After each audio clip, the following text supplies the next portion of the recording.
Izin memperkenalkan diri, perkenalkan nama Izam Hendra Papaka dengan NPM 1921020349 dari kelas 1NE.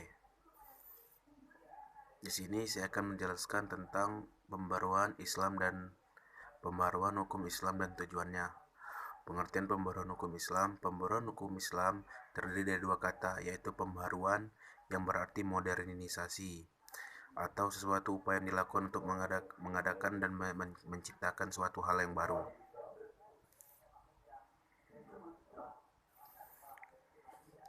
Hukum Islam yakni kumpulan atau koleksi daya upaya para fuqaha dalam bentuk hasil pemikiran untuk menerapkan syariat berdasarkan kebutuhan masyarakat. Dalam hal ini hukum Islam sama dengan fikih dan bukan syariat.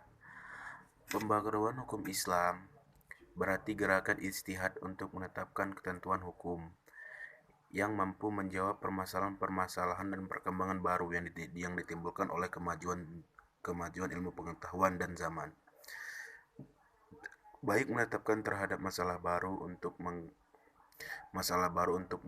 menggantikan ketentuan hukum yang lama tidak sesuai lagi dengan keadaan dan kemaslahatan manusia masa sekarang. Yang dimaksud dengan ketentuan hukum di sini adalah ketentuan hukum Islam kategori fikih yang merupakan hasil ijtihad para ulama, bukan ketentuan hukum dan kategori syariat. Pengertian ijtihad. Ijtihad adalah salah satu wacana atau pembaruan secara terminologi. Ijtihad adalah mengherahkan seluruh kemampuan dan usaha dalam mencari hukum syariat. Kata ijtihad digunakan pada usaha yang memerlukan pengerahan tenaga semaksimal mungkin demi sebuah tujuan. Pembaruan juga ini dapat dilakukan dengan usaha-usaha tahqiqan dengan usaha pentahqiqan. Ini akan terlihat keaslian dan kemurnian ajaran Islam.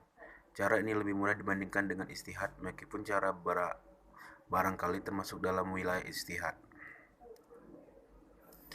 Menetapkan ketentuan hukum yang mampu menjawab permasalahan dan perkembangan baru itu mengandung unsur. Yang pertama, menetapkan hukum terhadap masalah-masalah yang belum ada ketentuan hukumnya, seperti bayi tabung. Kedua, menetapkan atau mencari ketentuan hukum baru bagi sesuatu yang sudah ada ketentuan hukumnya, tetapi tidak sesuai dengan keadaan kemaslahatan manusia masa sekarang. Contoh ijtihad ulama sekarang ini telah memperbolehkan perempuan menjadi pemimpin atau kepala negara. Pada ijtihad ini terdahulu menetapkan bahwa perempuan tidak boleh menjadi pemimpin atau kepala negara. Tujuan pembaruan hukum Islam.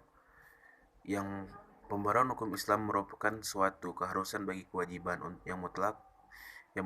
Pembaruan atau modernisasi berarti berpikir dan bekerja fitrah atau sunnatullah.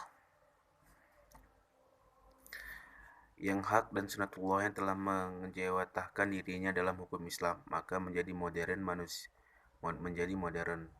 Manusia harus mengerti terlebih dahulu hukum yang berlaku dalam alam itu. Sejak awal hukum Islam sebenarnya tidak memiliki tujuan lain kecuali kemaslahatan keadilan manusia. Ungkapan bahwa hukum Islam dicanangkan demi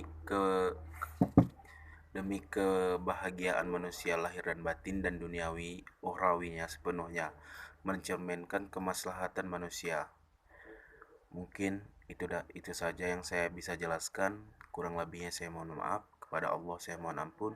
Wabillahi taufiq wal hidayah. Wassalamualaikum warahmatullahi wabarakatuh.